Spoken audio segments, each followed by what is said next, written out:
आजल हो कारे कारे तेरे बादल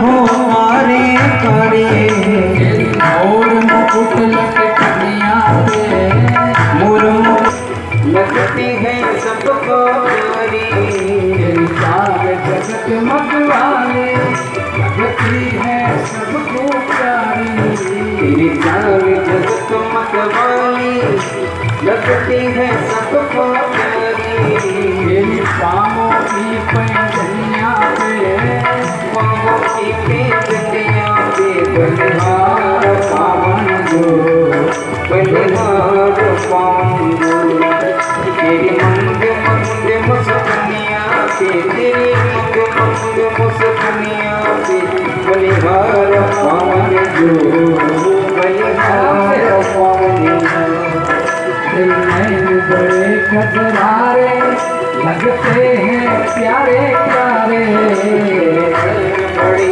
खजरारे लगते हैं सबको प्यारे दिल में बड़े खतरारे मग मग मुस्कनिया बलिहार पावन बलिहार पावन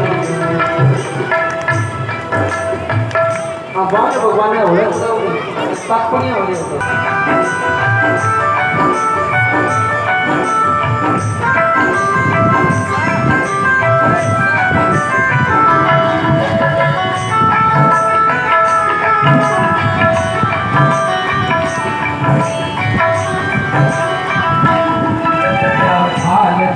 की शोभा चमकन सरासन शोभा क्या भाल तिलक की शोभा लक्ष्मण सरासन लोभा सुहावन नव धरत चंद्र जावन चंद सुख फूल सुहावन तब सरित चंद्र लजावन चंद्र सुख फूल सुहावन नव चंद्र जावन चंद सुख फूल सुहावन नव सरित चंद्र लजावन सुधा सरसियत बनिया पे सुधा सरसियत बनिया पे बलिहार पावन जो बलिहार पावन जो तेरी मंद मंद मुस्कनिया पे मंद मंद मुस्कनिया पे बलिहार पावन जो बलिहार पावन जो भगवान की इधर मुंह करके खड़े करो थोड़ा सा। भगवान ने राजा बलि ने भगवान का बड़ा सुंदर स्वागत किया है। क्यों करते हो? राजा बलि की तरफ करो ना।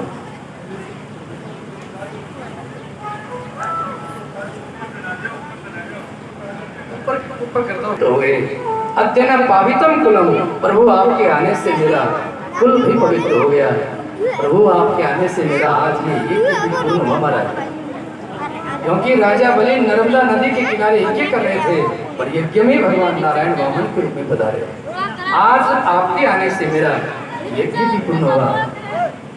आप प्रभु बताओ आपको क्या चाहिए? अगर आपको विवाह कराना हो तो सुंदर कन्या की तलाश की जाए, मकान वस्त्र जो चाहो मांग लो। भगवान ने कहा नहीं, मेरे को 3 पैर भूमि चाहिए। बलि ठाका मार के हंसा, प्रभु आप इतने बढ़िया कथा सुनाते हो, कोई द्वीप मांग लो, कोई राज्य मांग लो और यहीं बैठ के भगवान की कथा सुनाओ। यानी बलि ने कहा प्रभु आप मेरे से इतना ले लो कि आपको कहीं जाकर के मांगने की जरूरत न पड़े और यहीं बैठ के भगवान की कथा सुनाओ। भगवान ने कहा नहीं भैया, हम संतों से ब्राह्मण हैं, हमको 3 पैर ही दे दो।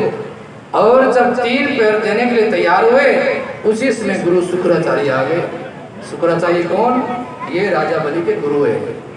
गुरु शुक्राचार्य आए। गुरु शुक्राचार्य ने मन में विचार किया ये 3 भूमि लेने वाला कौन है। ध्यान किया, बड़े विद्वान थे गुरु शुक्राचार्य। ओहो, नारायण वामन के रूप में आए हैं।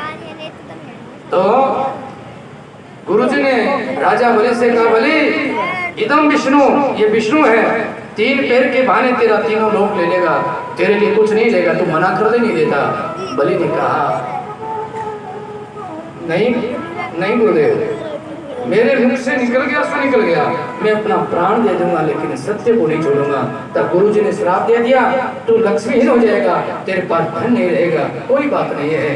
और जब देने के लिए तैयार हुए, राजा बलि ने भगवान वामन से कहा कि आपको जहाँ से बढ़िया लगे वहीं से 3 पेड़ भूमि ले लो। लेकिन भगवान ने कहा मैं ऐसे नहीं लूंगा, तो पहले संकल्प लो। संकल्प में जल की आवश्यकता होती है, लेकिन गुरु शुक्राचार्य नहीं चाहते थे ये संकल्प हो जाए। वामन भगवान के पास में जो जल का जो कमंडलू था राजा बलि को दे दिया। बोले कमंडलू में जो जल है वो निकाल ले और संकल्प ले। बिना संकल्प के मैं 3 पेड़ भूमि चले भगवान। इसलिए दान करते कभी किसी को मना नहीं करना चाहिए। अच्छा, जो दान करते हुए जो मना करते हैं ना किसी को, उसकी आंख फूटती है। आज राजा बलि को मना किया गुरुजी ने, तो गुरुजी की एक आंख चली गई। इसलिए दान करते कभी किसी को मना नहीं करना चाहिए। अच्छा, अब दान का संकल्प बोला गया तो भगवान विराट बन गए। एक पैर से भगवान ने पूरी पृथ्वी नाप ली, ब्रह्मलोक पहुंच गया। ब्रह्मकटा का भेदन करके और ब्रह्मलोक में जब भगवान का दूसरा पैर पहुंचा, ब्रह्मा जी ने देखा कि भगवान का पैर ब्रह्मलोक में आ गया। तो ब्रह्मा जी ने भगवान के पैर को धोया और भगवान के पैर का जल जब नीचे धरती पर गिरने लगा तो ब्रह्मा जी ने वापस कमंडलू नीचे कर लिया और ब्रह्मा जी की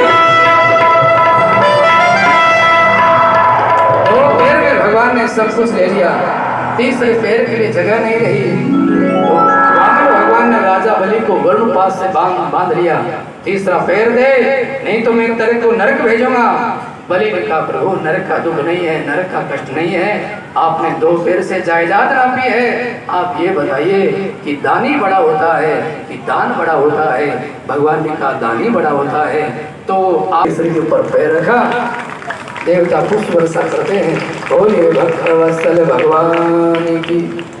भगवान ने जैसे अपना पैर राजा बन गया, लेकिन बलि अब तुम यहाँ नहीं रह सकते, तो बोले तुम मेरे साथ में सूतल लोक चलो। राजा बलि को वामन भगवान लेकर के सूतल लोक गए हैं और सूतल लोक का राजा बनाया है। पुराणों में ऐसी कथा आती है कि सूतल लोक में राजा बलि का जो महल था उसके 52 दरवाजे थे, 52 गेट थे। एक बार लक्ष्मी जी गई थी बहन का रूप बना करके राखड़ी बांधने के लिए। रक्षाबंधन के दिन लक्ष्मी ने जाकर के राजा बलि के हाथ में राखी बांधी, और बहन जब भाई के राखी बांधती है तो भाई बहन को कुछ न कुछ दक्षिणा देता है। तो राजा बलि ने कहा बहन मैं तेरे को क्या दूं, मेरे पास तो कुछ है ही नहीं, मेरे पास जितना जो था ये जो बाहर खड़े हैं ना इनको दे दिया मैंने। लक्ष्मी जी ने कहा वो हमको दे दो, हमारा काम चल जाएगा। बोलिए भक्तवत्सल भगवान की। तो लक्ष्मी जी अपने रूप में प्रकट हो गई